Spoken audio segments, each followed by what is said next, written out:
Cristiano, let's go. Life continue. Past is past, it never come again. The present, it's the best gift that we have in our life. The present.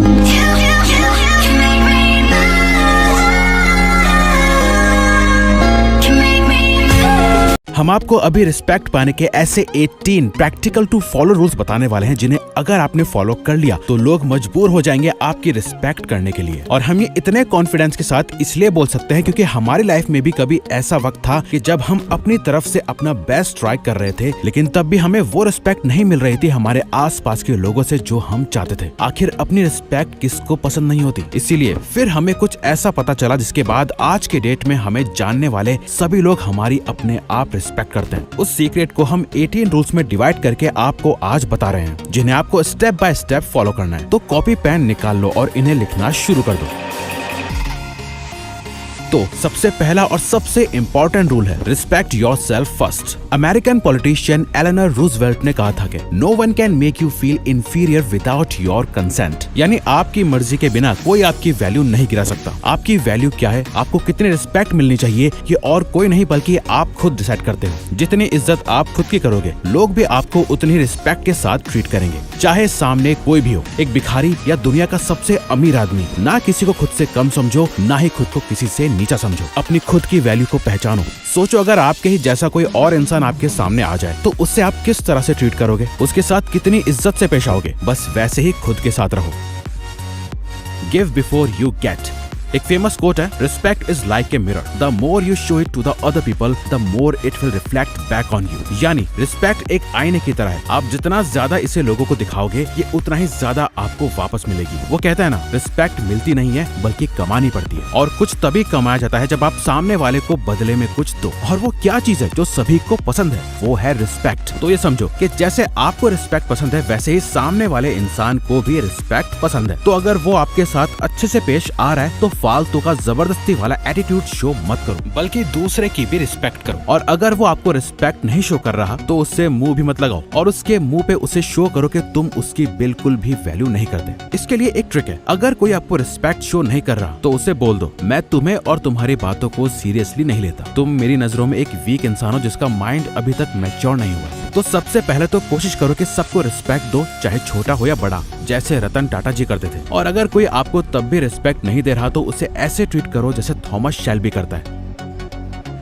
Psychology of body language. इन दोनों pictures को जरा ध्यान से देखो pause करके। इन दोनों में कौन ज्यादा कॉन्फिडेंट लग रहा है, राइट वाला पर्सन या लेफ्ट वाला? लेफ्ट वाला ना। ऐसा इसलिए क्योंकि उसने ओपन बॉडी लैंग्वेज का फॉर्मेशन करा है जहां वो आर्म्स अकिम्बो पोज में खड़ा है, यानी अपने दोनों हाथों को कमर में रखते हुए, जो पोज ज्यादातर लीडर्स और जनरल्स का होता है जो रिस्पेक्ट कमांड करता है। वहीं राइट वाले के कंधे झुके हुए हैं और हाथ छुपे हैं, जो डिसऑनेस्टी और नर्वसनेस को शो करता है। अगर आप एक कमरे में जाओ जहाँ हर तरह के लोग मौजूद हैं, आपसे अमीर भी हैं, आपसे ज्यादा गुड लुकिंग भी हैं, आपसे ज्यादा स्मार्ट हैं, चाहे कुछ भी हो, बस ये बात याद रखो कि अगर आप खुद को रिस्पेक्टेड तरीके से ट्रीट करेंगे, अपनी छाती चौड़ी, शोल्डर्स पीछे और हाथ सामने रखोगे, खुद को ओपन बॉडी लैंग्वेज में एक्सप्रेस करोगे तो लोग आपकी रिस्पेक्ट करेंगे। Don't react quickly. क्या आपने किसी ऐसे इंसान को देखा है जो हड़बड़ी में फैसला लेता है, जो कुछ सोचता समझता नहीं है, बस कर देता है, जो मुंह में आता है बोल देता है? क्या आप ऐसे इंसान की इज्जत करते हो जिसे ये ना पता हो कि कब क्या बोलना है, कैसे बोलना है, जिसके सोचने समझने की कैपेबिलिटी ही बहुत कम हो? नहीं ना, बस यही आपको भी नहीं करना। लाइफ में बहुत से उतार चढ़ाव आते रहेंगे, बहुत कुछ अच्छा होगा और बहुत कुछ बुरा भी। सिचुएशन कोई भी हो, एक काम माइंड होना बहुत जरूरी है, जिसपे दूसरे लोग सही डिसीजन के लिए डिपेंडेंट रह सकते हैं, जिसे देख के लोग कहें कि ये बंदा खुद को ओवर स्मार्ट दिखाने के लिए ना ही जल्दी से रिएक्ट करता है और ना ही जल्दी जल्दी कुछ भी बोल देता है। एक्चुअली हमारा भी एक दोस्त है जो बहुत ही काम माइंड का है और उसकी हम भी रिस्पेक्ट करते हैं। उससे हम जब भी कोई प्रॉब्लम पे बात करते हैं और एज ए थर्ड पर्सन उसका भी ओपिनियन या पर्सपेक्टिव जानने की कोशिश करते हैं तो वो हमेशा एक ही जवाब देता है, भाई मुझे थोड़ा टाइम दे, मैं तुझे शाम तक या कल तक पक्का अच्छे से सोच के बताता हूँ। जबकि वो चाहे तो आज भी जवाब दे सकता है, पर वो पूरा एक दिन लेता है, सोचता है, समझता है, रिसर्च करता है और एकदम मैच्योरिटी के साथ हमें बेस्ट पॉसिबल सोल्यूशन लाके देता है। हम दोनों ही एक दूसरे की रिस्पेक्ट करते हैं इस एक चीज के लिए। Being mature. जब आप एक मैच्योर इंसान की तरह बिहेव करते हैं तो आपके बड़े, छोटे और आपके साथी आपकी रिस्पेक्ट करते हैं, क्योंकि उन्हें पता होता है कि आप मैच्योर हो, आप चीजों को बेहतर तरीके से समझते हैं और आपको मालूम होता है कि लोगों के साथ और अलग अलग सिचुएशंस में कैसे बिहेव करना चाहिए। देख लेना, हर ग्रुप में एक ऐसा फ्रेंड या पर्सन जरूर होता है जो बाकी से ज्यादा समझदार होता है, जिसकी बाकी के लोग या फ्रेंड्स इन अ वे रिस्पेक्ट करते हैं, और वहीं दूसरी तरफ एक ऐसा जोकर जरूर होता है ग्रुप में जिसकी सब डिसरिस्पेक्ट करते हैं। लोग समझते हैं मैच्योर होने का मतलब सीरियस होना होता है और फेक एक्ट करके दिखाना होता है कि वो ज्यादा समझदार और मैच्योर है, बल्कि असली मैच्योर इंसान इससे बिल्कुल अलग होता है। वो ज्यादा शांत रहता है, जरूरत के टाइम ही बोलता है, चीजों को लेकर काफी अटेंटिव होता है, और एक चीज नोटिस करना कि मैच्योर इंसान कम इमोशनल फूल होते हैं, वो चीजों को एनालिटिकल और फैक्चुअल बेसिस पे जज करता है। वहीं एक इमैच्योर पर्सन इमोशंस में बह के डिसीजंस लेता है। When insulted, look into the eye. देखो, आप चाहे कितने भी रिस्पेक्टेड पर्सन बन जाओ, आपके हेटर कहीं ना कहीं से पैदा हो ही जाएंगे। दुनिया में ऐसा कोई भी इंसान नहीं है जिसका कोई हेटर ना हो। हमारी कामयाबी से कई लोग जलते भी हैं और आपको भी खामखा कुछ लोग पसंद नहीं करते होंगे, और उसके पीछे का आपको रीजन भी पता नहीं होगा। वो इसलिए क्योंकि कुछ लोग ऐसे ही होते हैं बाय नेचर, वो नेचुरली टॉक्सिक होते हैं। लेकिन आपकी रिस्पेक्ट कितनी बरकरार रहती है ये डिपेंड करता है कि जब लोग आपकी रिस्पेक्ट गिराने की कोशिश करते हैं तो आप उसे कैसे मेंटेन करते हो। जब भी कोई आपकी इंसल्ट करे, आपको बुरा भला कहे, आपको नीचा दिखाने की कोशिश करे, तो कुछ मत करो, सिर्फ उनकी आंखों में देखो, ना कुछ बोलो और ना ही कुछ रिएक्ट करो, सिर्फ उनकी आंखों में आंखें डाल के घूरते रहो चुपचाप। देखना कैसे वो अपने आप चुप हो जाते हैं। और अगर वो बार बार बोले कि घूर क्यों रहा है, तो बोल देना, मुझे तुझे देख के तरस आ रहा है कि तुझे दूसरों को नीचा दिखाकर खुशी मिलती है। तुझे और तेरी बातों को मैं सीरियसली नहीं लेता। अब जा, किसी और को नीचा दिखाकर खुश होने की कोशिश कर। Rule of demand and supply. Remember this. As you gain fame, as you gain fortune, as you gain position and seniority, people will treat you better. They will hold doors open for you. They will get you a cup of tea and coffee without you even asking. They will call you sir and ma'am, and they will give you stuff. None of that stuff is meant for you. That stuff is meant for the position you hold.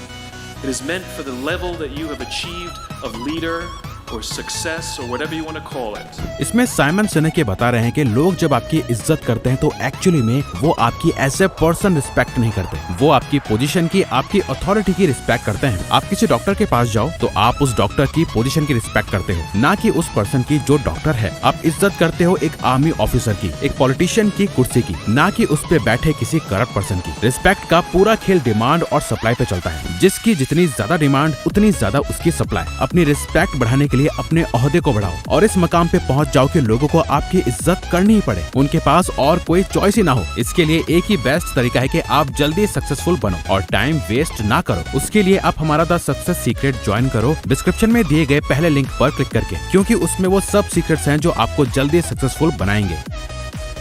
Speak less listen more. Thomas Shelby क्यों इतना ज्यादा famous है? क्योंकि उसका attitude चीख चीख कर respect command करता है, पर वो बोलता कुछ नहीं, सिर्फ सुनता रहता है, समझता रहता है। उसके दिमाग में बहुत सी बातें चल रही होती हैं, पर वो कुछ नहीं बोलता। पर जब वो बोलना शुरू करता है तो कमरे में मौजूद हर एक इंसान उसकी बात सुनता है। उसके मुंह से निकला हर एक शब्द इतना कीमती हो जाता है कि हर कोई उसकी इज्जत करता है। वो बोलता कम है, पर जो भी बोलता है वो बहुत ही पावरफुल बोलता है। इस रूल को अपनी लाइफ में अप्लाई करना शुरू कर दो। कहीं भी खड़े हो, किसी भी माहौल में हो, चुप रहो, सुनते जाओ, समझते जाओ। जब जरूरत पड़े सिर्फ तभी बोलो, और ऐसा बोलो कि सब सुने, ना किसी पागल बड़बोले की तरह बस कुछ भी बड़बड़ाते जाओ जिसकी कोई इज्जत नहीं करता। अपने वर्ड्स में क्वालिटी लाओ, ना कि क्वांटिटी। क्वालिटी कैसे आएगी?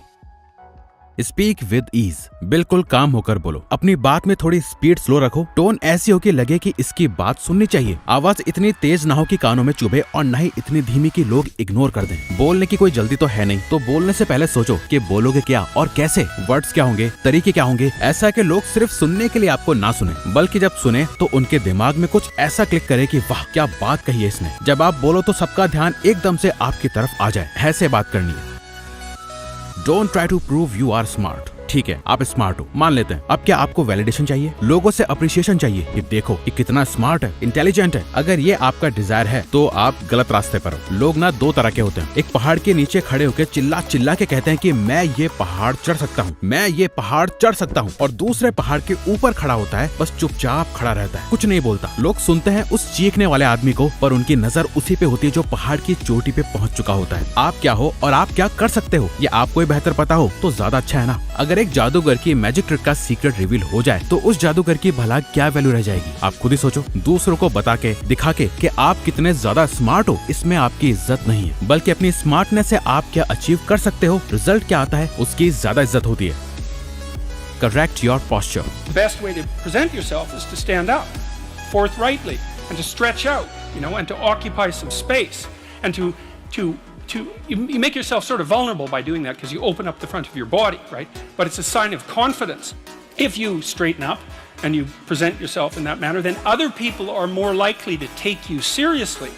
इस आदमी को जानते हो? ये है अमेज़न के फाउंडर जेफ बेजोस। अब आप ही बताओ कि आप इस आदमी को ज्यादा सीरियसली लोगे या फिर इस आदमी को? ये भी जेफ बेजोस ही है, बस ये 20 साल बाद की फोटो है। दोनों फोटोज में इंसान वही है, बस उसके पोस्चर में डिफरेंस है। आपका पोस्चर आपका कॉन्फिडेंस बताता है। आप जितना ज्यादा झुके हुए, कमजोर और बेचारे दिखोगे, लोग भी आपको वैसे ही ट्रीट करेंगे। वही एक सही पोस्चर आपके रिस्पेक्ट को किस हद तक बढ़ा सकता है, इसका एग्जाम्पल आप देख ही रहे हो। अपने आप को ज्यादा रिस्पेक्टेबल बनाने के लिए उन्होंने अपने ऊपर इतनी मेहनत करी ताकि उनकी फिजिकल प्रेजेंस ही रिस्पेक्ट के लायक बन जाए। इसीलिए आप भी अपनी स्पाइन को स्ट्रेट करो, शोल्डर्स पीछे और छाती चौड़ी। ये एक रिस्पेक्टेबल मैन की पहचान होती है।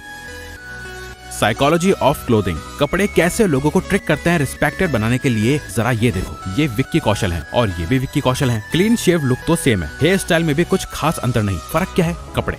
एक तरफ ढीली सी बेकार शर्ट, दूसरी तरफ प्रॉपर सूट में कौन ज्यादा कॉन्फिडेंट और रिस्पेक्टेड लग रहा है आप जानते ही हो। सूट में तो कुछ ऐसी बात भी है कि जब आप पहनो तो आपकी रिस्पेक्ट बढ़ जाती है। पर हाँ, ये प्रैक्टिकल नहीं है कि आप हर टाइम तो सूट नहीं पहन सकते। पर ये देख लो, ये भी विक्की कौशल है। बिना सूट के एक अच्छी फिटेड शर्ट के साथ, जिसका कलर भी ऐसा है जो उनके स्किन टोन को कॉम्प्लीमेंट कर रहा है। बात ये नहीं है कि आप क्या पहनते हो, बात यह है कि आप उसे किस तरह पहनते हो, किस कॉम्बिनेशन के साथ पहनते हो, किस कलर का यूज करते हो। आपका सही कपड़ों का चुनना और अपना ड्रेसिंग सेंस मेंटेन करते हुए चलना आपकी रिस्पेक्ट को बढ़ाता है। फिर चाहे आप 5000 की शर्ट पहनो या 500 की, अगर आप पर वो अच्छी लगती है तो आप ऑटोमेटिकली अच्छे दिखोगे और लोग आपकी इसलिए रिस्पेक्ट करेंगे क्योंकि उनको दिखेगा कि आप अपने आप पे कितना ध्यान देते हो।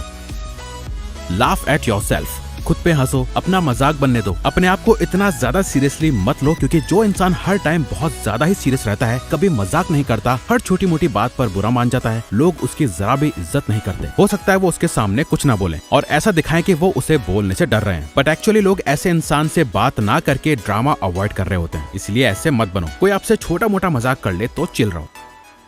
Don't share your weakness. अब खुद का मजाक बनवाना ऐसा भी नहीं है कि वो आपकी कमजोर ही बन जाए। एक दो आपने किसी के साथ जोक मार लिए तो वो लोग वही जोक आप पर बार बार मारते जाएं, ये भी गलत ही है। क्योंकि कोई भी चीज एक्सट्रीम में चली जाए तो वो खराब ही होती है। आपको किसी भी तरह अपनी वीकनेस को एक्सपोज नहीं करना। Stay mysterious. ना ही किसी को अपनी वीकनेस बताओ, ना ही स्ट्रेंथ। हमेशा एक मिस्टीरियस पर्सनैलिटी मेंटेन रखो। किसी को नहीं पता चलना चाहिए कि आप अब तक क्या कर रहे थे, अभी क्या कर रहे हो और आगे क्या करने वाले हो। खुली किताब बन के मत रहो। आप अपने बारे में जितना कम बताओगे, लोग आपको जानने के लिए उतने ही क्यूरियस रहेंगे। Don't do backbiting. एक सबसे खराब चीज जो आपकी रिस्पेक्ट को एकदम ही खत्म कर देती है, वो है पीठ पीछे किसी की बुराई करना। जब भी आप किसी से किसी तीसरे पर्सन की बुराई करते हो, इसकी बात उससे बताते हो, तो आपको क्या लगता है? वो आपको थैंक यू बोलते हैं? नहीं, वो ये सोचते हैं कि ये बंदा आज उसकी बात मुझे बता रहा है तो कल को ये मेरी बात किसी और को भी बता सकता है। ये आपको लेस ट्रस्टेबल बनाता है और आपकी रिस्पेक्ट को खत्म करता है, तो इसे अवॉइड करो। Except when you are wrong. देखो, आप हो तो इंसानी, भगवान तो हो नहीं, गलतियां आपसे भी होंगी, बट ऐसे रिएक्ट करना कि जैसे आप एकदम परफेक्ट हो और आपसे कभी कोई मिस्टेक ही नहीं हो सकती, ये समझदारी नहीं, बेवकूफी है। टैग बर्नर को ही ले लो, जिसने बहुत मेहनत करके अपनी वॉच तो बनाई, पर लॉन्च होते ही उसमें बहुत सी दिक्कत आने लगी। पर उसने क्या करा? अपनी मिस्टेक्स को एक्सेप्ट करा? नहीं, बस ये बताता रहा कि कैसे वो एकदम परफेक्ट है। एक इंटरव्यू में जब उससे पूछा गया कि अगर उन्हें दोबारा मौका दिया जाए तो क्या वो कुछ अलग करते, तो उसने साफ मना कर दिया कि मैंने कुछ गलत करा ही नहीं, जिसके बाद से उसे काफी बैकलैश देखने को मिला। इसीलिए ये बात समझो कि जब भी आप गलत हो जाओ तो चुपचाप सामने आके अपनी मिस्टेक एक्सेप्ट कर लो, इसमें आपको ज्यादा इज्जत मिलेगी। Be humble not nice. And last, humble रहो पर नाइस मत बनो। हम्बल और नाइस में बस इतना फर्क है कि आप दूसरों से अच्छा बिहेव करते हो उनके लिए, नाइस में आप दूसरों से अच्छा बिहेव करते हो अपने फायदे के लिए, जो आज नहीं तो कल लोग पकड़ ही लेते हैं। कई बार ज्यादा नाइस बनना आपको ही बैकफायर कर सकता है और लोग आपका फायदा उठा सकते हैं। इसीलिए एक हम्बल पर्सन बनो, ना कि नाइस। और इसी के साथ रिस्पेक्टेड बनना है तो आपको तो पता ही है, सक्सेसफुल लोगों को ही सबसे ज्यादा रिस्पेक्ट मिलती है। तो उसके लिए आप नीचे लिंक पे क्लिक करके हमारा सक्सेस सीक्रेट कोर्स जरूर ज्वाइन करो, जिसमें हमने उन्होंने अपनी सक्सेस के सीक्रेट्स भी बताए हैं। तो अगर आपको ये वीडियो अच्छी लगी तो वीडियो को लाइक और चैनल को सब्सक्राइब करके हमें सपोर्ट करो और बेल नोटिफिकेशन ऑन कर लीजिएगा ताकि आप आने वाली वीडियोस मिस ना कर पाओ। Thank you for watching.